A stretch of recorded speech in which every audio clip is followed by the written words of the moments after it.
ഇപ്പോൾ ഇത് കേട്ടുകൊണ്ടിരിക്കുന്ന ആൾ ചിലപ്പോൾ ഒരു പക്ഷേ വളരെ ലൈറ്റ് ഹേർട്ടഡ് ആളാണെങ്കിൽ ചിലപ്പോൾ ഇങ്ങനൊരു സംഭവം ഉണ്ടെന്ന് പറഞ്ഞാൽ ചിലപ്പോൾ ജീവിതകാലം കൊണ്ടും ഭയത്തോടെ ജീവിക്കേണ്ടി വരും. അതുകൊണ്ടാണ് ഞാൻ ചില കാര്യങ്ങൾ ഇങ്ങനെയുള്ള ലൈറ്റർ വേർഷനായിട്ട് പറയാം. ഇതിന് ലൈറ്റർ വേർഷൻ ഇല്ല എന്നുള്ളതാണ് ഏറ്റവും പ്രധാനപ്പെട്ട കാര്യം. വീടുകളൊക്കെ ഇങ്ങനെ പൊസസ്ഡ് ആയിട്ടുള്ള എനർജി ഫില്ല് ചെയ്തെടുക്കുന്ന വീടുകളുണ്ടാകും. ഉപയോഗിക്കപ്പെടാത്ത കിടക്കുന്ന വീടുകൾ, സ്ഥിരമായിട്ട് വ്യഭിചാര പ്രവൃത്തികൾക്ക് ഉപയോഗിക്കുന്ന വീടുകൾ, അല്ലെങ്കിൽ ആഭിചാര ക്രിയകൾക്കൊക്കെ വേണ്ടി ഉപയോഗിക്കുന്ന വീടുകൾ. അവിടെ മൊത്തം നെഗറ്റീവ് എനർജിയാണ്, ഒന്നും പോസിറ്റീവ് എനർജീസ് അല്ലല്ലോ അവിടെ യൂസ് ചെയ്യുന്നത്. തിങ്ക് ചെയ്യുന്ന കാര്യങ്ങളും പ്രവർത്തിക്കുന്ന ആക്ട്സ് എല്ലാം നെഗറ്റീവ്. അവിടെ ഇൻഫ്ലുവൻസസ് വരാം. ഈ ഹോജോ ബോർഡ് വെച്ച് കഴിഞ്ഞാൽ ഈ ഗോസ്റ്റ് വന്നോ എന്ന് നമ്മൾ അറിയുന്നത് ഈ സ്മെല്ല്, അതല്ലെങ്കിൽ സൗണ്ടാണ് അദ്ദേഹം പറഞ്ഞത്. നമുക്കൊരു സൗണ്ട് കേൾക്കാൻ പറ്റും, അല്ലാതെ നമ്മൾ വിചാരിക്കുന്ന പോലെ മെഴുകുതിരി ഇടുക അല്ലെങ്കിൽ ഇത് നീങ്ങുക, അതല്ല. അത് ശരിക്കും ജെന്യൂൻ ആണോ? അതാണ് ശരി. പക്ഷെ ഞാനത് അതിനെ പ്രോത്സാഹിപ്പിക്കത്തില്ല, ഞാനത് പറയത്തുമില്ല. കാരണം ഇപ്പം ഇത് കേട്ടോണ്ടിരിക്കുന്ന ആളുകൾ ചിലപ്പോൾ ഇതായിരിക്കാമെന്ന് വിചാരിച്ചുകൊണ്ട് വീണ്ടും ചെയ്യാം. ശരിക്കും ഈ ഹോജോ ബോർഡ് കളിക്കാൻ പാടില്ല. അതിൽ സത്യമുണ്ട്. പാടില്ല. ഞാനത് തുറന്നു പറയും, പാടില്ല. കാരണം അത് ഡേഞ്ചറാണ്. കാരണം പല കേസുകളും വന്ന് കഴിയുമ്പോൾ നമ്മുടെ അടുത്ത് വന്ന് കഴിയുന്ന കേസുകളുണ്ട്. പേരൻസ് കരഞ്ഞ് പിടിച്ച് വരുന്ന കേസുകളുണ്ട്. അപ്പം ഡേഞ്ചറാണ്. ഈ ലവ് അഫെയറിലൊക്കെ പെടുന്ന ആൾക്കാരെന്ന് പറഞ്ഞു കഴിഞ്ഞാൽ ഇതൊരു ബ്രേക്കപ്പ് ഒക്കെ കഴിഞ്ഞ് കഴിഞ്ഞാലേ വളരെ ലൈക്ക് ഡിപ്രസ്ഡ് ആയി പോകുന്ന ആൾക്കാരുണ്ട്. ഇതും ശരിക്കും പറഞ്ഞാൽ നമ്മുടെ മെന്റൽ ഇഷ്യൂസ് ആണോ വരുന്നത്? മെൻ്റൽ ഇഷ്യൂ അല്ലത്, അത് നമ്മൾ പെർസീവ് ചെയ്യുന്ന ഒരു ഇമോഷനാണ്. ഇപ്പോൾ നമ്മൾ ലവ് ഫെയിലിയർ വരുമ്പോഴേക്കും അയാൾ ഭയങ്കര ഇഷ്ടമായിരിക്കും, ലവ് ഉള്ള സമയത്ത് ഭയങ്കര ഇഷ്ടമായിരിക്കും, ആ ഓർമ്മകളുണ്ടാകും, അതൊക്കെ സന്തോഷമുള്ള ഓർമ്മകളാണ്. ഇപ്പോൾ ഈ ബ്രേക്കപ്പ് കഴിഞ്ഞതിന് ശേഷം സങ്കടമുള്ള ഓർമ്മകൾ ആരും ഓർക്കുമോ? പക്ഷേ ഞാൻ ചോദിക്കട്ടെ, ഇപ്പൊ നമ്മള് ബ്രേക്കപ്പ് ആയി കഴിഞ്ഞ് കഴിഞ്ഞാൽ ഇപ്പൊ നമ്മളൊരു ബ്രേക്കപ്പ് റിലേഷൻഷിപ്പ് മാറ്റി നിർത്തി ഇപ്പൊ ഒരു ഫ്രണ്ട് ആണെങ്കിൽ തന്നെ ഇപ്പോൾ അയാളോട് ഞാൻ സ്നേഹത്തോടെ ഇരിക്കുന്ന സമയത്ത് ഞാൻ ചിന്തിക്കുന്നത് മൊത്തം അയാളുടെ പോസിറ്റീവായ കാര്യങ്ങളൊക്കെ, അവൻ എനിക്ക് അങ്ങനെ ചെയ്തു, അവൻ ഇങ്ങനെയാണെന്നൊക്കെ ഞാൻ ചിന്തിക്കുന്നത്. നേരെ മറിച്ച് അത് ഒരു പ്രശ്നത്തിലെത്തി, അദ്ദേഹത്തോട്ട് എൻ്റെ ഒരു പ്രശ്നം വന്നു കഴിഞ്ഞാൽ അല്ല ഒന്നും അവൻ അങ്ങനെ ചെയ്തില്ല, ചിലപ്പോൾ അവൻ എന്നോ ചെയ്ത കാര്യം വരെ പിന്നെ നമ്മുടെ തിങ്കിങ് മൊത്തം ഒരു നെഗറ്റീവ് ഷെയ്ഡിലേക്ക് മാറില്ലേ? അതെന്തുകൊണ്ടാണ് നെഗറ്റീവ് ഷെയ്ഡിലേക്ക് മാറുന്നുണ്ട്? സേഫ് സോണാണ്. കാരണം എനിക്ക് വിശ്വാസമില്ല, എന്നെ പറ്റിച്ചു, എന്നെ ചതിച്ചു എന്ന് വിശ്വസിക്കാൻ ഞാൻ താല്പര്യനല്ലാത്തതുകൊണ്ട് നമ്മൾ സേഫ് സോൺ വയ്ക്കും. ആ പ്രശ്നക്കാരനാണ് അവൻ. അന്ന് തൊട്ടേ ഞാൻ നോക്കിയതാണ്. പക്ഷെ നല്ല മെമ്മറീസ് ഇട്ട് ഞാൻ അറിയാം, പിന്നെ സങ്കടം വരും ഇല്ലേ? അതാണ് പ്രൊജക്ഷൻ. ഓക്കെ. ഇനി വേറൊരു കാര്യം വെച്ചാൽ ഈ ഹിപ്നോട്ടൈസ് ചെയ്യുമ്പോൾ ഞാനൊക്കെ കുഞ്ഞായിരിക്കുന്ന സമയത്തെ അല്ലെങ്കിൽ കുഞ്ഞ് ഇപ്പോഴും അതെ നമ്മൾ വിശ്വസിക്കുന്നത് വെച്ചാൽ ഹിപ്നോട്ടൈസ് ചെയ്ത് കഴിഞ്ഞ് കഴിഞ്ഞാൽ നമ്മളെല്ലാം തുറന്നു പറയും, ഓക്കെ, എല്ലാം പുറത്തു പോകും. അപ്പൊ നമുക്ക് പേടിയാണ്. അപ്പൊ ഒരാൾ നമ്മൾ വന്നിട്ട് ഞാൻ ഹിപ്നോട്ടൈസ് ഇങ്ങനെയൊക്കെയാണ് പൊതുവെ നമ്മൾ വരുന്നത് തന്നെ. എന്താ പറയും, സത്യം നമ്മൾ സിനിമയിലൊക്കെ കാണുന്നെങ്കിൽ താങ്കൾ ഉറങ്ങുകയാണ്, ആ ഒരു മൂഡിലാണ് നമ്മൾ കാണുന്നത്. അപ്പൊ നമ്മുടെ തോട്ടം എന്താണ്, ഓക്കെ ഞാൻ ഉറക്കം ഞാൻ ഉറങ്ങിക്കഴിഞ്ഞാൽ എല്ലാ കാര്യങ്ങളും ഞാൻ പുറത്തു പറയും. കാരണം നമ്മൾ സിനിമകളിലൊക്കെ നമ്മൾ ഫീഡ് ചെയ്തിരിക്കുന്ന ഒരു സാധനമാണ് അത് ചെയ്തു കഴിഞ്ഞാൽ പറയാത്ത. അപ്പൊ ഞാൻ ചോദിക്കുന്നത്, ഇങ്ങനെ എല്ലാം പറയുമെങ്കിൽ ഈ കേസുകളൊക്കെ തെളിയിക്കാൻ എളുപ്പമല്ല, ഒരാളെ ഹിപ്നോട്ടൈസ് ചെയ്ത് കിടത്തി കാര്യം ചോദിച്ചാൽ പോരെ? അതെ. ഇപ്പൊ ഒരു കേസ് തെളിയിക്കാൻ വേണ്ടി ഒരു കള്ളനെ കൊണ്ടുവന്നു, അയാൾ ഹിപ്നോട്ടൈസ് ചെയ്തു. അപ്പോൾ അയാളുടെ മനസ്സിൽ വേറൊരു സംഭവമുണ്ട്, ഇന്ന സ്ഥലത്ത് ചെല്ലുമ്പോൾ അത് പറയരുത് എന്ന് വിചാരിച്ചാൽ അവൻ വേറെ സാധനമായിരിക്കും പറയുന്നത്. അയാൾക്ക് ഇഷ്ടമുണ്ടെങ്കിലേ ഒരിക്കലും ഹാക്ക് ചെയ്ത് പറയാൻ പറ്റത്തുള്ളൂ. അപ്പൊ ഞാൻ സമ്മതിക്കാത്ത അല്ലെങ്കിൽ എനിക്ക് താല്പര്യമില്ലാത്തൊരു കാര്യം ചേട്ടൻ എന്നെ ഹിപ്നോട്ടൈസ് ചെയ്താലും എനിക്ക് പറയാൻ പറ്റില്ല. ശില്പയ്ക്ക് ഓപ്പൺ ചെയ്യാൻ താല്പര്യമില്ല, പിന്നെ ഞാൻ എത്ര ചോദിച്ചാലും ചിലപ്പോൾ ഓപ്പൺ ആവില്ല. പക്ഷേ ചില സ്റ്റേജുകളിൽ ഞാൻ ഹിപ്നോസിസും മെസ്മറിസം കൂടെ കണക്ട് ചെയ്യും. ഞാൻ ശരിക്കും യൂസ് ചെയ്യുന്നത് ഹിപ്നോട്ടിസവും മെസ്മറിസം കൂടിയാണ്. കാരണം ഹിപ്നോട്ടിസത്തിൻ്റെ കംപ്ലീഷൻ, ഹിപ്നോതെറാപ്പിയുടെ കംപ്ലീഷൻ എന്ന് പറയുന്നത് മെസ്മറിസത്തിലാണ്. മെസ്മറിസം കൂടെ അറിഞ്ഞാലേ ശരിക്കും അതിൻ്റെ എഫക്റ്റ് ശരിക്കും വർക്കാവുള്ളൂ. അപ്പോൾ ഇത് രണ്ടുകൂടെ ക്ലബ് ചെയ്തിട്ടാണ് ചെയ്യുന്നത്. ആ സമയത്ത് ചിലപ്പോൾ ഡീപ്പർ സ്റ്റേറ്റ് ഓഫ് റിലാക്സേഷനിലേക്ക് പോയെന്ന് വെച്ചാൽ നമ്മൾ തീറ്റ വേവ് സ്റ്റേറ്റിലേക്ക് പോയി കഴിഞ്ഞാൽ ചില ഓർമ്മകൾ നമുക്ക് എടുക്കാം. അയാൾ അറിയാതെ ചിലപ്പോൾ പറയാൻ താല്പര്യമില്ലാത്ത ഓർമ്മയായിരിക്കും, പക്ഷേ അയാൾക്ക് ഭയങ്കര ഇമോഷണലി കണക്റ്റഡ് ആയിട്ടുള്ള സംഭവമായിരിക്കും അത്. അപ്പോൾ ഇയാൾ മോഷ്ടിക്കാൻ പോയെന്ന് വിചാരിച്ചു, ഒരു മോഷണം നടത്തി. ഈ മോഷ്ടിക്കാൻ പോയ സമയത്ത് ഇയാൾക്ക് ചിലപ്പോൾ ആ മോഷണം നടത്താൻ വേണ്ടി ഒരു ട്രിഗർ കിട്ടിയത് ചിലപ്പോൾ ഇയാളുടെ ബാല്യത്തിൽ പട്ടിണി കിടന്ന് ഒരു ബുദ്ധിമുട്ട് സാഹചര്യത്തിനാണ് മോഷ്ടിക്കാൻ പോയത്. ചിലപ്പോൾ ബുദ്ധിമാനായ ഹിപ്നോട്ടിസ്റ്റ് അല്ലെങ്കിൽ ഈ സംഭവങ്ങളൊക്കെ ആണെങ്കിൽ ചെയ്യുന്ന കാര്യങ്ങൾ ആ സംഭവം ഓപ്പൺ ചെയ്താൽ ഇത് ഓപ്പൺ ആവും. ഓക്കെ. അപ്പോൾ അത് നിങ്ങൾക്ക് എടുക്കാൻ അറിയാം, പക്ഷെ നമ്മളത് അങ്ങനെയല്ല എടുക്കേണ്ടത്. നമുക്ക് കൃത്യമായിട്ടത് ഈ പറയുന്ന ഒരു അതോറിറ്റേറിയൻ ഒരു സ്റ്റൈലിൽ അതോറിറ്റികളൊക്കെ ഉണ്ടെങ്കിൽ ഈ പറയുന്ന കേസ് കളിക്കാനിരിക്കണം. അതെല്ലാവരും പറയണം നിർബന്ധമില്ല. പക്ഷേ ഇത് പെട്ടെന്ന് കൊണ്ട് കിടത്തി അയാളെ കൊണ്ട് ഓർമ്മയെന്ന് പറയിക്കാൻ പറ്റുമെന്ന് പറയത്തില്ല. അത് ചിലപ്പോൾ സമയമെടുക്കാം. നാർക്കോ അനാലിസിസ് ചെയ്യുന്ന സെയിം സംഭവം തന്നെയാണ്. നമുക്ക് കെമിക്കലി നമ്മൾ ഹിപ്നോട്ടൈസ് ചെയ്തിട്ടാണ് ഇയാളെ ചെയ്യുന്നത്. നമ്മളല്ലാതെ ഹിപ്നോട്ടൈസ് ചെയ്യാന്ന് പറയും. ഇപ്പോൾ നമ്മൾ ചില സ്ഥലങ്ങളിലേക്കൊക്കെ പോകുമ്പോഴേ ഇപ്പൊ നമ്മൾ പ്രേതത്തിന്റെ കഥ പറഞ്ഞുകൊണ്ടിരിക്കുകയാണെങ്കിൽ നമ്മൾ സംസാരിച്ചുകൊണ്ടിരിക്കുമ്പോൾ പെട്ടെന്ന് കറണ്ട് പോകും. അപ്പൊ നമ്മൾ ഉറപ്പിച്ചു ഓക്കെ പ്രേതം വന്നു. അല്ലെങ്കിൽ ചിലപ്പോൾ വെറുതെ മഴ പെയ്യേ കാറ്റ് വീശിയേ അല്ലെങ്കിൽ 2 സൗണ്ട് കേൾക്കുകയോ ചെയ്ത് കഴിഞ്ഞാൽ തീർന്നു. ഇത് ശരിക്കും കോയിൻസിഡന്റലി സംഭവിക്കുന്നതാണോ എല്ലാ പ്രാവശ്യവും? അത് അവരുടെ മനസ്സിൽ അങ്ങനെ ഒരു സംഭവം ഉണ്ട്, അത് സംഭവിച്ചു. ആ സമയത്ത് ഇതൊന്നും വിചാരിച്ചില്ല, മഴ പെയ്യുന്നില്ല, വെയിൽ ചെയ്യുന്നില്ല, ഒന്നുമില്ല. നിങ്ങളൊരു മരുഭൂമിയിലാണെന്ന് ചിന്തിക്കുന്നെങ്കിൽ ഇതിനെപ്പറ്റി ഒന്നും സംഭവിക്കത്തില്ല. ക്രിട്ടിക്കലി ചിലപ്പോൾ സംഭവിച്ചെന്ന് പറയാം. ചിലപ്പോൾ ആ സമയത്ത് ചിലപ്പോൾ എന്തെങ്കിലും ഒരു പ്രകൃതിയിൽ എന്തെങ്കിലും സംഭവിച്ചു, ഒരു കാറ്റ് വീശി എന്ന് പറയുമ്പോൾ പെട്ടെന്ന് റിലേറ്റ് ചെയ്യുന്നത് ഞാൻ പറഞ്ഞില്ല, കൃത്യം ആ പ്രേതത്തിൻ്റെ സമയം പറഞ്ഞപ്പോൾ അവിടെ കാറ്റ് വീശി. അപ്പോൾ ഇത് ശരിക്കും സത്യമാണ്.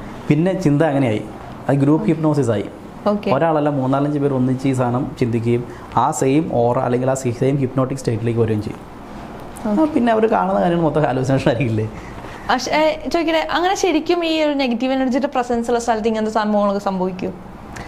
അത് ഞാൻ പറഞ്ഞില്ല, വളരെ ലൈറ്റായിട്ട് 1% ആയിട്ടുള്ള കാര്യങ്ങളാണ്. അത് വെക്സേഷൻ അല്ലെങ്കിൽ ഇപ്പോൾ വീടുകളൊക്കെ ഇങ്ങനെ പൊസസ്ഡ് ആയിട്ടുള്ള എനർജി ഫില്ല് ചെയ്തെടുക്കുന്ന വീടുകളുണ്ടാകും. ഉപയോഗിക്കപ്പെടാത്ത കിടക്കുന്ന വീടുകൾ, സ്ഥിരമായിട്ട് വ്യഭിചാര പ്രവൃത്തികൾക്ക് ഉപയോഗിക്കുന്ന വീടുകൾ, അല്ലെങ്കിൽ ആഭിചാര ക്രിയകൾക്കൊക്കെ വേണ്ടി ഉപയോഗിക്കുന്ന വീടുകൾ, അവിടെ മൊത്തം നെഗറ്റീവ് എനർജിയാണ്. ഒന്നും പോസിറ്റീവ് എനർജീസ് അല്ലല്ലോ അവിടെ യൂസ് ചെയ്യുന്നത്. തിങ്ക് ചെയ്യുന്ന കാര്യങ്ങളും പ്രവർത്തിക്കുന്ന ആക്ട്സ് എല്ലാം നെഗറ്റീവ്. അവിടെ ഇൻഫ്ലുവൻസസ് വരാം. അങ്ങനെയുള്ള സ്ഥലങ്ങളാണ്. അപ്പോൾ അതിന് ഈ കാണിക്കുന്ന സിംറ്റംസ് ആണോ ഈ കറണ്ട് പോകുക അല്ലെങ്കിൽ കാണിക്കുന്ന സിംറ്റംസ് പലതുണ്ട്. എന്തൊക്കെയായിരിക്കും അതിൻ്റെ സിംറ്റംസ് എന്ന് പറയുമ്പോൾ എല്ലാവർക്കും ആ സിംറ്റം ചിലർക്ക് ഫീൽ ചെയ്യണം നിർബന്ധമില്ല. മിക്ക ആളുകൾക്ക് ഫീൽ ചെയ്യാം. നമ്മൾ ചിലപ്പോൾ ആ വീട്ടിൽ കയറി ചെല്ലുമ്പോൾ ഒരു പ്രത്യേകമായ സ്മെല്ലായിരിക്കും. നിങ്ങൾ പോലും കണ്ടിട്ടില്ലാത്ത കേട്ടിട്ടില്ലാത്ത രീതിയിലുള്ള അനുഭവിച്ചിട്ടില്ലാത്ത രീതിയിലുള്ള സ്മെല്ല് വരാം. അത് സാധാരണ നമ്മൾ ഒരു ചീഞ്ഞലിഞ്ഞ സ്മെല്ലോ അങ്ങനെയുള്ള സ്മെല്ലൊന്നും ആയിരിക്കത്തില്ല. വളരെ ഡിഫറെൻ്റ് ആയിട്ടുള്ള സ്മെല്ലായിരിക്കും. അത് നല്ല സ്മെല്ലല്ല, ബാഡ് സ്മെല്ലായിരിക്കും. ഓക്കെ. രണ്ടാമതെന്ന് പറയുന്നത് ആ വീടുകളിൽ മിക്കവാറും എന്തെങ്കിലും ഒരു ക്ഷുദ്രജീവികളോ, അപ്പോൾ ചില വീടുകളിൽ താമസിക്കുന്ന ആളുകൾക്ക് പറയാം അവിടെ ക്ഷുദ്രജീവികളുടെ ആക്രമണം ഉണ്ടാകും. പൂച്ചയൊക്കെ ക്ഷുദ്രജീവിയുള്ള അത് പൂച്ചയുടെ കണ്ണ് കണ്ട് ഹിപ്നോട്ടൈസ് ആകുന്നതാണ്. പണ്ട് മെസ്മറിസിലൊക്കെ ഉപയോഗിച്ചിരുന്ന പൂച്ചയുടെ കണ്ണ് ഇങ്ങനെയാണെന്നൊക്കെ പറഞ്ഞുള്ളതാണ്. അപ്പോൾ അതുമായിട്ട് കണക്ട് ചെയ്ത് യൂസ് ചെയ്യുന്ന. അപ്പോൾ അവിടെ ഈ ക്ഷുദ്രജീവികൾ ഇവർ ചെറിയ ചെറിയ സാധാരണതയിൽ വ്യത്യസ്തമായിട്ടുള്ള ജീവികൾ വരികയും, ജീവികൾ ചെറിയ ചെറിയ പ്രാണികളായിരിക്കാം, ഷഡ്പദങ്ങളായിരിക്കും.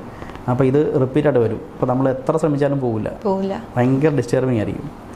പിന്നെ ആ വീട്ടിൽ മാൽ പൊസിഷനിങ് എന്ന് പറയും. ചില കാര്യങ്ങൾ വെച്ചുകൊണ്ടിരിക്കുന്ന സ്ഥലത്ത് ആ സ്ഥലത്തുണ്ടാവില്ല.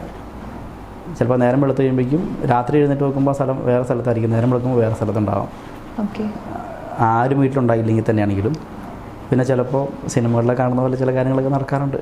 ഫോർ എക്സാമ്പിൾ ഡോറ് തന്നെ സ്വാഭാവികമായിട്ട് അടയും. വെള്ളം ഒഴിക്കുന്ന പോലെ ശബ്ദം കേൾക്കാം, ചവിട്ടുന്ന പോലെ ശബ്ദം കേൾക്കാം, സ്ക്രീനിങ് എല്ലാം കേൾക്കാം. അതൊന്നും എല്ലാ വീടുകളിലും ഉണ്ടെന്നല്ല ഞാൻ പറഞ്ഞു വരുന്നത്.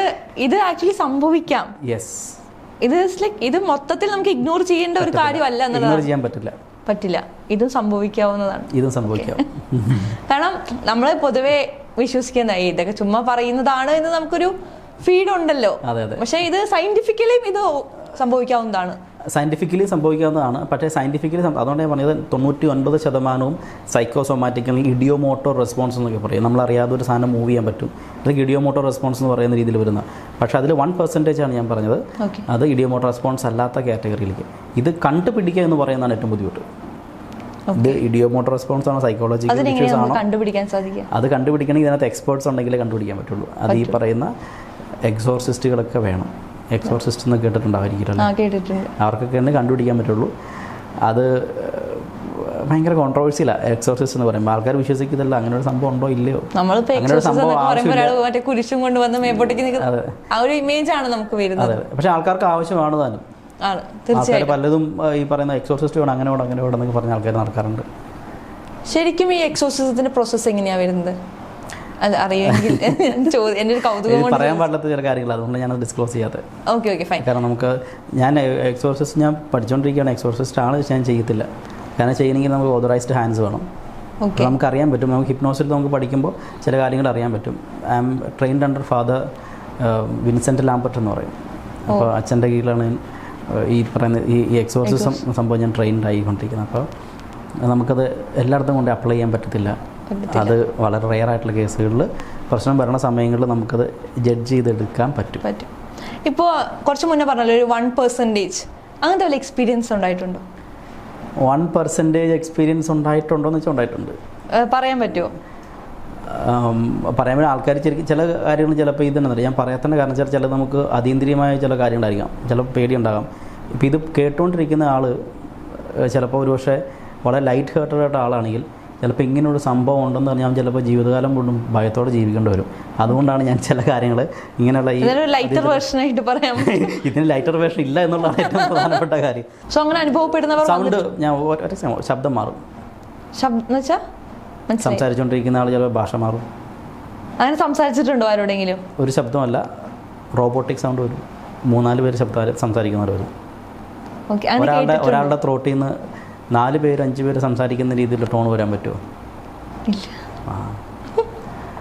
അതൊരു വളരെ ലൈറ്റർ വേർഷൻസ് ആണ്. പക്ഷേ അതിൻ്റെ ഹാർഡായിട്ടുള്ള വേർഷൻസ് ഒക്കെ ഉണ്ട്.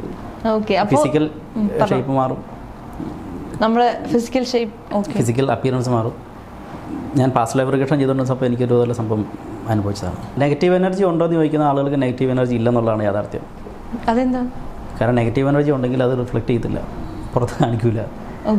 നമുക്കത് തിരിച്ചറിയാൻ സാധിക്കില്ല. തിരിച്ചറിയണമെങ്കിൽ വേറെ കാരണം അത് കുറേ നമ്മൾ പെട്ടെന്നൊന്നും ഈ പറയുന്ന ആളുകളും തിരിച്ചറിയൽ ബുദ്ധിമുട്ടാണ്.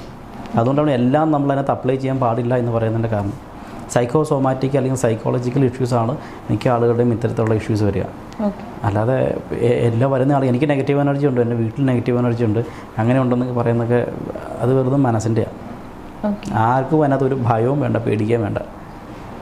പെട്ടെന്ന് ഒരു ദിവസം ഒരുത്തൻ്റെ വീട്ടിൽ കയറുന്നത് ഭയങ്കര നെഗറ്റീവ് എനർജിയാണ്, അവൻ പ്രേതം വന്ന് കയറി, അവൻ്റെ വീട്ടിൽ ഭയങ്കര പ്രശ്നമാണ്.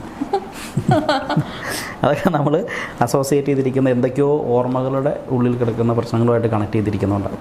നമുക്കില്ല ചെറുപ്പത്തിൽ പേടിച്ചിട്ടുണ്ടാകും, ചെറുപ്പത്തിൽ നമ്മൾ ചിലപ്പോൾ സിനിമ കൊണ്ട് പേടിച്ചിട്ടുണ്ടാകും, കഥകൾ കേട്ടിട്ടുണ്ടാകും. അപ്പോൾ ഇതൊക്കെ കണക്ട് ചെയ്ത് എല്ലാം കൂടെ ലിങ്ക് ചെയ്ത് സാധനം ഉണ്ടാക്കി വയ്ക്കും. ഈ പൊതുവെ ഈ നെഗറ്റീവ് എനർജിനെ കുറിച്ച് പറയുമ്പോഴേ നമ്മൾ കൂടുതലായി കേൾക്കുന്നത് ഈ ഡോറിന്റെ വന്ന് മുട്ടുന്നേ. ഞാൻ ഇടയ്ക്ക് ചിന്തിക്കാറ് ഈ പ്രേതത്തിന് ഒരു പണിയില്ലാത്തതുകൊണ്ടാണോ എന്ന് വെച്ചാൽ എല്ലാ കഥകളിലും ഉണ്ടാവും ഡോറിന്റെ മുന്ന് മുട്ടുന്ന ഒരു പ്രേതം. ഡോറിന് മുട്ടുന്നതിനകത്ത് കയറി തോണ്ടിയാൽ പോലെ അറിയില്ല. പക്ഷെ അത് എന്തുകൊണ്ടാണ്? പക്ഷെ അത് 1-2 പേർ കേട്ടു എന്നൊക്കെ പറഞ്ഞ് ഞാൻ കേട്ടിട്ടുണ്ട്. പ്രത്യേകിച്ച് നമ്മൾ ഈ ഹോസ്റ്റലിലൊക്കെ താമസിക്കുന്ന സമയത്ത് ഇതൊരു സ്ഥിരം ക്ലീശയായി തുടങ്ങിയിരിക്കുന്നു. പക്ഷെ ഉള്ളതാണ്. പക്ഷെ ആ റൂമിൽ കിടക്കുന്ന എല്ലാവരും കേട്ടിട്ടുണ്ടാവും ഈ ഡോറുമേ വന്ന് മുട്ടുന്നേ. അതെന്തുകൊണ്ടായി? അത് തോന്നലാണെന്ന് തന്നെയാണ് ഞാനും വിശ്വസിക്കുന്നത്. പക്ഷെ എങ്ങനെയാണ് ഈ 4 പേർക്ക് ഒരേ തോന്നൽ വരുന്നത്? അത് പുറത്ത് എന്തെങ്കിലും വല്ല പൂച്ചയോ അല്ലെ കുട്ടി എന്തെങ്കിലും വന്ന് തോണ്ടിയതൊക്കെ ആയിരിക്കും. അല്ലാതെ നെഗറ്റീവ് എനർജി ഒന്ന് മുട്ടിയിട്ട് ഉറങ്ങുവാണോ എന്നൊക്കെ ചോദിച്ചിട്ട് പോകും. അല്ല, ഞാൻ ചോദിക്കുന്നത് എന്താണെന്ന് വെച്ച് കഴിഞ്ഞാൽ ഇപ്പൊ എനിക്ക് അങ്ങനെ ഒരു സംശയം ഉണ്ടെങ്കിൽ ഒബ്വിയസ്ലി ഞാൻ ഇതിപ്പോൾ എൻ്റെ കൂടെ ഇരിക്കുന്നവരോട്, നിങ്ങളോട് 3 പേരോട് ഞാൻ പറയുമായിരിക്കും ഇങ്ങനെ ഒരു സാധനം ഉണ്ട്. അപ്പൊ പിന്നീട് അവർക്കും അതേ ചിന്തയിലേക്ക് അവർ പോവുമോ? ആ ചിന്തയിലേക്ക് പോവുമല്ലോ. പോവും. നമ്മൾ അസോസിയേറ്റ് മെമ്മറി എന്ന് പറഞ്ഞ സംഭവമാണ്. ഇപ്പം നമ്മളെല്ലാവരും വളർന്നു വന്ന സാഹചര്യത്തിലും പ്രേതകഥകളും ഈ പറയുന്ന സംഭവം എല്ലാം കേട്ടിട്ടായിരിക്കും നമ്മൾ മുത്തശ്ശി കഥകളൊക്കെ പറയുമ്പോൾ ഇതെല്ലാം കേട്ടിട്ടായിരിക്കും വളർന്നു വന്നിരിക്കുക. അപ്പോൾ നമ്മൾ ഉള്ളിൽ ആ മെമ്മറി കിടപ്പില്ലേ, ഓർമ്മ കിടപ്പുണ്ട്. അത് രസകരമായ മെമ്മറി ആയിരിക്കും. അത് ചിലപ്പോൾ രസമായിരിക്കും, ചിലപ്പോൾ ഭയപ്പെടുത്തുന്നതായിരിക്കും. ഭയപ്പെടുത്തുന്നതാണെങ്കിലും അത് കേൾക്കാൻ തന്നെ രസമുണ്ട്. അല്ല, ഭയപ്പെടുത്തുന്ന കാര്യങ്ങൾ പറയാൻ. അപ്പോൾ ആ ഒരു സംഭവം ഉള്ളിൽ കിടക്കുന്നതുകൊണ്ട് പെട്ടെന്നൊരു തോട്ട് ഇട്ട് കഴിഞ്ഞാൽ അത് വളരെയധികം ആൾക്കാരോട് സംസാരിക്കപ്പെടും. ഇപ്പോൾ ശില്പ തന്നെ നമ്മളിപ്പോൾ ഈ പറയുന്ന നെഗറ്റീവ് എനർജിയുടെ സംഭവം പറയാൻ തുടങ്ങി. ഇപ്പോൾ നമ്മൾ വീണ്ടും എന്തോരം കാര്യം ഇതിനെപ്പറ്റി പറഞ്ഞോണ്ടിരിക്കും. അത് ആൾക്കാർക്ക് ഇൻട്രസ്റ്റിംഗ് ആയിട്ടുള്ള ഒരു ഈ പറയുന്ന എലമെൻറ്റാണ്. എല്ലാ മനുഷ്യനും അങ്ങനെയാണ്. പ്രേതം പോലെ നെഗറ്റീവ് എനർജി എന്നൊക്കെ പറയുമ്പോഴേക്കും ഇതിൻ്റെ യാഥാർത്ഥ്യം എന്താണ്, അറിയാൻ പറ്റുമോ എന്നുള്ളതൊക്കെ പറയാൻ ഒരു ക്യൂരിയോസിറ്റി ഉള്ള സംഭവം, അത് അറിയാൻ വേണ്ടിയിട്ട്. ഞാനൊരു പാരാഫിസിഷ്യനായിട്ട് സംസാരിച്ചിട്ടുണ്ടായിരുന്നു കോളേജിൽ പഠിക്കുന്ന സമയത്ത്. അപ്പൊ അദ്ദേഹം എന്നോട് പറഞ്ഞ 2-3 കാര്യം ഇപ്പോൾ ജിനു പറഞ്ഞു. ഒന്ന് മറ്റേ സ്മെല്ലിന്റെ കാര്യം. ഞാൻ ഈ ഹോജോ ബോർഡിനെ കുറിച്ച് ചോദിക്കാൻ വേണ്ടിയിട്ട് അന്നത്തെ ഒരു ക്യൂരിയോസിറ്റിയിൽ സംസാരിച്ചതാണ് പുള്ളിനോട്. അപ്പൊ പുള്ളിനോട് പറഞ്ഞതാണ് ഈ ഹോജോ ബോർഡ് വെച്ച് കഴിഞ്ഞാൽ ഈ ഗോസ്റ്റ് വന്നോ എന്ന് നമ്മൾ അറിയുന്നത് ഈ സ്മെല്ല് അതല്ലെങ്കിൽ സൗണ്ടാണ്. അദ്ദേഹം പറഞ്ഞത് നമുക്കൊരു സൗണ്ട് കേൾക്കാൻ പറ്റും, അല്ലാതെ നമ്മൾ വിചാരിക്കുന്ന പോലെ മെഴുകുതിരി ഇടുക അല്ലെങ്കിൽ ഇത് നീങ്ങുക അതല്ല. അത് ശരിക്കും ജെന്യൂൻ ആണോ? അതാണ് ശരി. പക്ഷെ ഞാനത് അതിനെ പ്രോത്സാഹിപ്പിക്കത്തില്ല, ഞാനത് പറയത്തുമില്ല. കാരണം ഇത് കേട്ടോണ്ടിരിക്കുന്ന ആളുകൾക്ക് ചിലപ്പോൾ ഇതായിരിക്കാമെന്ന് വിചാരിച്ചുകൊണ്ട് വീണ്ടും ചെയ്യാം. ശരിക്കും ഈ ഹോജോ ബോർഡ് കളിക്കാൻ പാടില്ല. അതിൽ സത്യമുണ്ട്. പാടില്ല. ഞാനത് തുറന്നു പറയും, പാടില്ല. കാരണം അത് ഡേഞ്ചറാണ്. കാരണം പല കേസുകളും വന്ന് കഴിയുമ്പോൾ നമ്മുടെ അടുത്ത് വന്ന് കഴിയുന്ന കേസുകളുണ്ട്. പേരൻസ് കരഞ്ഞ് പിടിച്ച് വരുന്ന കേസുകളുണ്ട്. അപ്പം ഡേഞ്ചറാണ്. അങ്ങനെ ആരെങ്കിലും വന്നിട്ടുണ്ടോ ഈ ഹോജോ? അതാ ഞാൻ പറഞ്ഞത്, പേരൻസ് കരഞ്ഞു. ആ ഇൻസിഡന്റ് ഒന്ന് പറയാമോ? ഒരു വ്യക്തിയുടെ സംഭവം ആയതുകൊണ്ട് പേരൊന്നും പറയാതെ പറയാൻ പറ്റുമോ? കാരണം റിലേറ്റ് ചെയ്യും. കാരണം ഇവൻ്റെ ഫ്രണ്ട്സും സുഹൃത്തുക്കളൊക്കെ ഉണ്ടല്ലോ. അതുകൊണ്ടാണ് ഞാൻ അപ്പോൾ ഇതാണ് ഇപ്പോൾ ഈ ഹിപ്നോസിൽ വരുന്ന കാര്യങ്ങൾ നമുക്ക് റിവീൽ ചെയ്യാൻ പാടില്ല എന്നുള്ളതാണ്. ചില എലമെൻറ്റ്സ് നമുക്കിപ്പോൾ കോമൺലി അല്ലാത്ത കാര്യങ്ങളൊക്കെ പറയാം. പക്ഷേ ഇത് ഒരു വ്യക്തിപരമായിട്ടുള്ളൊരു സംഭവം ആയതുകൊണ്ടാണ് ഞാൻ പറഞ്ഞത് പറയാൻ പാടില്ല എന്ന് പറഞ്ഞത്. അത് എൻ്റെ എത്തിക്സിനെ ബാധിക്കുന്ന കാര്യം. മനസ്സിലായി. ഞാൻ എൻ്റെതായ ഒരു സംശയം ചോദിക്കട്ടെ. ഇപ്പോൾ ഈ ഹോജോ ബോർഡ് കളിച്ച് എന്ത് തരത്തിലുള്ള പ്രശ്നമാണ് വരിക? പ്രശ്നം അത് ഞാൻ പറയാം. ഹോജോ ബോർഡ് കളിച്ച് ചെയ്യുമ്പോൾ ഫസ്റ്റ്ലി അവർക്ക് പ്രശ്നം ഉണ്ടാകുന്നത് മാനസികമായിട്ട് ഡിസ്റ്റർബൻസ് ഉണ്ടാവും. ശ്രദ്ധ ഉണ്ടാവില്ല, ടോട്ടലി ഡിസ്റ്റർബ്ഡ് ആയിരിക്കും, ഉറക്കം ഈ നഷ്ടപ്പെടും. കളിക്കുന്ന എല്ലാവർക്കും മിക്ക ആളുകളും ഉറക്കം നഷ്ടപ്പെടാൻ തുടങ്ങും. ഓക്കെ. പിന്നെ അവർ പല പല സംഭവങ്ങൾ ശബ്ദം കേൾക്കാൻ തുടങ്ങും, പല പല എക്സ്പീരിയൻസുകൾ നടന്നു, ആക്സിഡൻസ് തുടങ്ങും. ഓക്കെ. അത് പിന്നെ അടുത്ത സ്റ്റേജുകളിലേക്ക് പോകും. ഇത് നമ്മുടെ മെന്റൽ തോട്ടാണോ അതോ ഈ 1% സംഭവത്തിൻ്റെയാണോ? 1% സംഭവമാണ്. ഓജോ ബോർഡിൻ്റെ കേസിൽ മാത്രം. നമ്മൾ ഏത് എനർജിനെ നമുക്ക് ഇങ്ങോട്ട് വിളിച്ചു വരുത്താം, തിരിച്ചു പറഞ്ഞയക്കാൻ പറ്റില്ല. വിളിച്ചു വരുത്തി എന്താണെന്ന് നമുക്കൊന്നും പറയാൻ പറ്റില്ല. ഓക്കെ. തിരിച്ചു പോകുന്നവരും ഉണ്ടോ? തിരിച്ചു പോകുന്ന എനർജിയാണോ സംഭവം എന്താണെന്ന് ആർക്കെങ്കിലും അറിയാൻ പറ്റുമോ? അതുകൊണ്ടാണ് ഞാൻ പറഞ്ഞത് എൻ്റെ പേരത്ത് നെഗറ്റീവ് എനർജി ഉണ്ടെന്ന് പറയുന്ന ആൾക്ക് നെഗറ്റീവ് എനർജി ഇല്ല എന്ന് പറയുന്നത്. ഹൈഡാണ്, ഇതൊക്കെ ഹിഡൻ ആണ്, ഒരിക്കലും റിവീൽ ചെയ്യപ്പെടത്തില്ല. അവൻ്റെ ജീവിതത്തിൽ മൊത്തം പ്രശ്നങ്ങൾ വന്നുകൊണ്ടേ ഇരിക്കുകയുള്ളൂ. പിന്നെ നമുക്ക് ആ ഒരു മനുഷ്യൻ അല്ലെങ്കിൽ ആ ഒരു കൂട്ടം പീപ്പിളിനെ എങ്ങനെയാണ് തിരിച്ച് നോർമലാക്കാൻ സാധിക്കുക? അതാണ് അവിടെയൊക്കെയാണ് എക്സോർസിസം എന്ന് പറയുന്ന ഒരു പ്രോസസ്സ് യൂസ് ചെയ്യുന്നത്. അത് നമ്മൾ ഈ പറഞ്ഞാൽ എല്ലായിടത്തും കൊണ്ട് ഈ സാധനം യൂസ് ചെയ്യണം, അപ്ലൈ ചെയ്യണമെന്നില്ല. അതിനകത്ത് നിരീശ്വരമായിട്ട് ചിന്തിക്കുന്ന ആളുകളുണ്ടാകാം, പല രീതിയിൽ തന്നെ സ്കെപ്റ്റിക്കലി കാണുന്ന ആളുകളുണ്ടാകാം. പക്ഷേ ചില എവിഡൻസുകളും ചില കാര്യങ്ങളും പറയുമ്പോൾ നമുക്കത് പ്രൂഫ് ചെയ്തേ പറ്റുള്ളൂ. Okay, fine. അപ്പോൾ ഇത് ശരിക്കും സേഫർ ഹാൻഡ്സിൽ കൃത്യമായിട്ട് പ്രോപ്പർലി യൂസ് ചെയ്യാൻ പറ്റുന്ന ആളുകൾ വേണം. ഇപ്പോൾ ഈവൻ ഹിപ്നോസിസ് ആണെങ്കിലും മെസ്മറിസം ആണെങ്കിലും ഞാൻ പറഞ്ഞില്ല, അപ്പം ആരെയും ഞാൻ കുറ്റപ്പെടുത്തി പറയുന്നില്ല, എല്ലാവരും ഈ സംഭവം ചെയ്തുകൊണ്ടിരിക്കുക. അപ്പോൾ അത് എങ്ങനെയാണ് ഇതിനകത്ത് റിഫ്ലക്റ്റ് ചെയ്യുന്നത്? ഒരു കുറച്ച് കഴിയുമ്പോഴേക്കും നമ്മുടെ യങ്ങർ ജനറേഷൻ ഉണ്ടാവാം. അപ്പോൾ ഇവർക്ക് ഏത് രീതിയിൽ റിഫ്ലക്റ്റ് ചെയ്യുന്നൊന്നും പറയാൻ പറ്റില്ല. എല്ലാവരും ഇപ്പോൾ പഠിപ്പിക്കാൻ തുടങ്ങുന്നുണ്ട്. 90 രൂപ ഹിപ്നോട്ടിസം പഠിപ്പിക്കുക, 70 രൂപ ഹിപ്നോട്ടിസം പഠിക്കുക. ഞാനൊക്കെ ഇത് പഠിച്ചെന്ന് വെച്ചാൽ നല്ല പൈസ മുടക്കി പഠിച്ചത്, അല്ലാണ്ട് ചുമ്മാതെ വെറുതെ ഈ സാധനം പഠിക്കാൻ പറ്റും. നല്ല പേയ്മെൻ്റ് ആവും. ഇതിനൊക്കെ എന്തെങ്കിലും നെഗറ്റീവ് എഫക്ട്സ് ഉണ്ടോ? ഐ മീൻ നെഗറ്റീവ് അല്ല, സൈഡ് എഫക്ട്സ് പോലെ ഈ ഹിപ്നോട്ടിസം അങ്ങനത്തെ ഒന്നുമില്ല? ഹിപ്നോസിസിന് സൈഡ് എഫക്റ്റ് ഇല്ലെന്നുള്ളതാണ്. ആ പടം ഒരു സൈഡ് എഫക്റ്റ് നല്ല ഉറക്കം വരും, സുഖമായിട്ട് കിടന്ന് ഉറങ്ങാം. ആ സൈഡ് എഫക്റ്റ് അല്ല, അത് പോസിറ്റീവ് ആയിരുന്നു. ഉറക്കം പോയ ആളുകൾക്ക് ഉറങ്ങാൻ പറ്റുക എന്ന് പറയുന്നത് ഏറ്റവും നല്ല. ഇത് കഴിഞ്ഞാലല്ല, അന്നത്തെ രാത്രിയിൽ സുഖമായിട്ട് കിടന്നുറങ്ങാം, ഉറങ്ങാൻ പറ്റും. ഇത് കഴിഞ്ഞ് മേ ബി നമ്മുടെ റിലാക്സേഷൻ്റെ ആയിരിക്കും അല്ലേ, ഏറ്റവും ഡീപ്പർ സ്റ്റേറ്റിൽ ഉറങ്ങാൻ പറ്റും. ആ സമയത്ത് ബ്രെയിൻ പ്രോസസ്സ് ചെയ്യും. അന്ന് കൊടുത്ത ആ പ്രോസസ്സ് ചെയ്ത് കളഞ്ഞ സാധനങ്ങളെല്ലാം സജഷൻസ് വഴി അത് ഫുള്ള് പ്രോഗ്രാം ആകുന്ന ഒരു ടൈമാണ് ഉറങ്ങുന്ന സമയം. അതുകൊണ്ടാണ് നല്ല ഉറക്കം ഉറങ്ങുമെന്ന് പറയുന്നത്. നമ്മൾ നന്നായിട്ട് പണിയെടുക്കുന്ന ഒരു ദിവസമല്ലേ, ആ പണിയെടുക്കുന്ന ദിവസം നല്ല ഉറക്കമായിരിക്കും. കാരണം ആ സമയത്ത് എടുത്ത കാര്യം മൊത്തം ബ്രെയിൻ പ്രോസസ്സ് ചെയ്തിട്ട് നല്ല ടയർഡായിട്ട് കിടന്നുറങ്ങും, എനർജി ലൂസാവും. ചിന്തിക്കുമ്പോഴാണ് എനർജി ലൂസാവും. ഓക്കെ. ഇപ്പോൾ നമുക്ക് ഈ ഹിപ്നോസിസിൻ്റെ ഭാഗമായിട്ട് എന്തെങ്കിലും ഒരു സംഭവം കാണിച്ചു തരാൻ പറ്റും? ഹിപ്നോസിന് അത് അത് ഞാൻ പറഞ്ഞില്ല, അത് ഫണ്ണായിട്ട് ചെയ്യുമ്പോൾ നമുക്ക് കാണിക്കാം. അല്ലാതെ അത് തെറാപ്പിറ്റിക്കലി ശരിക്കും ഹിപ്നോസിസ് ശരിക്കും തെറാപ്പിറ്റിക്കലി യൂസ് ചെയ്യാവുള്ളൂ എന്നുള്ളൊരു കാഴ്ചപ്പാടുള്ള വ്യക്തിയാണ്. കാരണം അതിന് അതിൻ്റേതായ ഒരു സീരിയസ്നെസ് വേണം. നമുക്ക് എല്ലായിടത്തും കൊണ്ട് ഈ സ്റ്റേജ് ഹിപ്നോസിസ്, ഈ പറയുന്ന സ്ട്രീറ്റ് ഹിപ്നോസിസ് അതൊക്കെ കാണിക്കാൻ കുഴപ്പമില്ല. പക്ഷേ ഇത് കാണിച്ചപ്പോൾ ഇത് ഇൻകംപ്ലീറ്റഡ് ആണ്. ഇത്ര സെക്കൻഡിൻ്റെ സംഭവം ഇത്ര സെക്കൻഡ് കാണിച്ചത് ഇൻകംപ്ലീറ്റ്. അതിനുശേഷം ഇയാളുണ്ടാകുന്ന ട്രോമയിലേക്ക് ഈ സംഭവം എടുത്ത് കളയാതെ, ഈ ആ ഇമോഷണൽ പ്രശ്നങ്ങൾ എടുത്ത് കളയാതെ വീണ്ടും ഇത് കാണിച്ചുകൊണ്ടിരിക്കുന്നത് എന്താണ് യാഥാർത്ഥ്യം എന്നാണ് ഞാൻ ചോദിക്കുന്നത്. അതൊരു 2-2.5 മണിക്കൂർ എടുക്കുന്ന ഒരു പ്രോസസ്സാണ്. ചിലർക്ക് 2-3 സെഷൻസൊക്കെ ഇരുന്ന് ചെയ്യേണ്ട കാര്യങ്ങളാണ്. ഒരു ഫണ്ണിന് വേണ്ടി കാണിക്കാം, അത് ഞാൻ വേണമെങ്കിൽ കാണിച്ചാൽ. പക്ഷേ അത് കഴിയുമ്പോൾ ഞാനത് ഹീൽ ചെയ്ത് തന്നിട്ട് ഞാൻ പോകുള്ളൂ, ചെയ്ത് തന്നിട്ടേ പോകുള്ളൂ. അതിന് ധൈര്യവാനായ ഒരാളെ ഞാൻ ഇവിടെ സെറ്റാക്കി വെച്ചിട്ടുണ്ട്. ഓക്കെ, നമുക്ക് നോക്കാം. പക്ഷേ എല്ലാവരും ഹിപ്നോട്ടൈസ് ചെയ്യാൻ പറ്റത്തില്ല, ഞാൻ പറഞ്ഞല്ലോ. ഇതിനകത്തൊരു സജസ്റ്റബിലിറ്റി. അതും എനിക്കൊരു ചോദ്യമായിട്ട് ചോദിക്കാനുള്ളതായിരുന്നു. ഈ ചില ആൾക്കാരെ മൈൻഡ് ഭയങ്കര കോംപ്ലിക്കേറ്റഡ് ആണെന്ന് ഞാൻ കേട്ടിട്ടുണ്ട്. എന്ന് വെച്ച് കഴിഞ്ഞാൽ നമ്മുടെ ഇവിടെ അന്ന് ഞാൻ ഒരു മെന്റലിസ്റ്റിനെ ഇന്റർവ്യൂ ചെയ്ത സമയത്ത് അദ്ദേഹത്തോട് ഇതുപോലെ നമ്മുടെ വേറൊരു ക്യാമറാമാൻ്റെ ഈ ബോധം കെടുത്തുന്ന ഒരു പരിപാടി ഉണ്ടല്ലോ, ഇങ്ങനെ ടാപ്പ് ചെയ്ത് ബോധം പോകുന്നേ, ടാപ്പ് ചെയ്ത് നമ്മളല്ലാതെ പോകും. എന്തോ അദ്ദേഹം അങ്ങനെ എന്തോ ആണ് ചെയ്യാൻ പ്ലാൻ ചെയ്തിരുന്നത്. അപ്പൊ ഞാൻ ഇവൻ റെഡിയാന്ന് പറഞ്ഞപ്പോൾ ഇവനോട് ഞാൻ പറഞ്ഞു ഓക്കെ ഇവൻ ഓക്കെയാണ്, ഇവന് ചെയ്യാൻ പറഞ്ഞപ്പോൾ പുള്ളി പറ്റില്ലെന്ന് പറഞ്ഞു എന്നോട്. അപ്പൊ ഞാൻ എന്തുകൊണ്ടാണ് എന്ന് ചോദിച്ചാൽ പറഞ്ഞു അദ്ദേഹത്തിന്റെ മൈൻഡ് ഭയങ്കര കോംപ്ലിക്കേറ്റഡ് ആണെന്ന്. അങ്ങനെ ശരിക്കും ചില ആൾക്കാർ ചെയ്യാൻ പറ്റില്ലെന്നുണ്ടോ? കോംപ്ലിക്കേറ്റഡ് അല്ല, അത് ശരിക്കും നമ്മുടെ ഉപബോധ മനസ്സിൻ്റെ അതിൻ്റെ ഇടയ്ക്കുള്ളൊരു സംഭവം. അത് ക്രിട്ടിക്കൽ മൈൻഡ് എന്ന് പറയുന്ന സംഭവം അത് സ്ട്രോങ് ആകുന്നുണ്ടാണ്. ചില ഭയങ്കര അനലിറ്റിക്കലായിട്ട് ചിന്തിക്കുന്ന ആളുകളില്ലേ, അങ്ങനെയുള്ളവർക്കാണ് ഒരുപാട് പറ്റത്തില്ല. പക്ഷേ അങ്ങനെയുള്ളവർക്കുടെ പ്രശ്നം എന്ന് വെച്ചാൽ അങ്ങനെയുള്ള ജീവിതത്തിൽ വിജയിക്കുക എന്ന് പറയുന്നത് കുറച്ച് ബുദ്ധിമുട്ടായിരിക്കും. ഏത് കാര്യം അനലൈസ് ചെയ്ത് തീരുമാനങ്ങളൊക്കെ എടുത്ത് അത് പറ്റില്ല, ഇത് പറ്റില്ല, ഇത് പ്രശ്നമാണല്ലോ, അത് പ്രശ്നമാണല്ലോ എന്ന് ചിന്തിക്കുന്ന ആളുകളായിരിക്കും.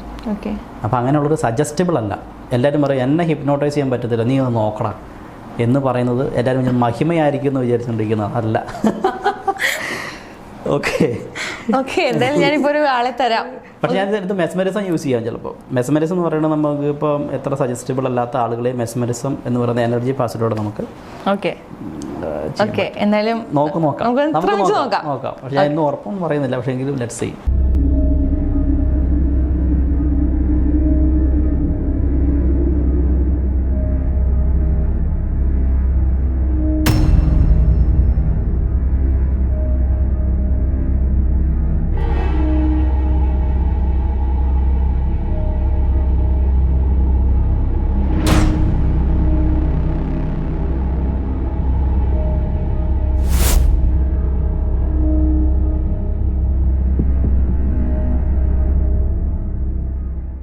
കാലിന്റെ ഈ ഒരു പാർട്ടിൽ മാത്രമാണോ അപ്പൊ ആ ഫീലിങ്സ് ഉള്ളത്?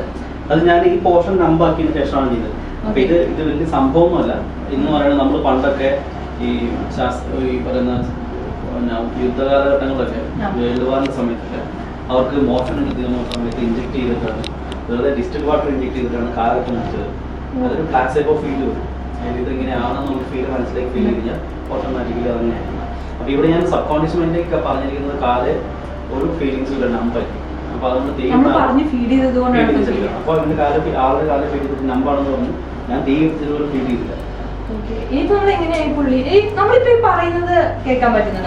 കേൾക്കാം, ചുറ്റോട് ശബ്ദങ്ങളെല്ലാം കേൾക്കാം, ഫീൽ ചെയ്യാൻ പറ്റും.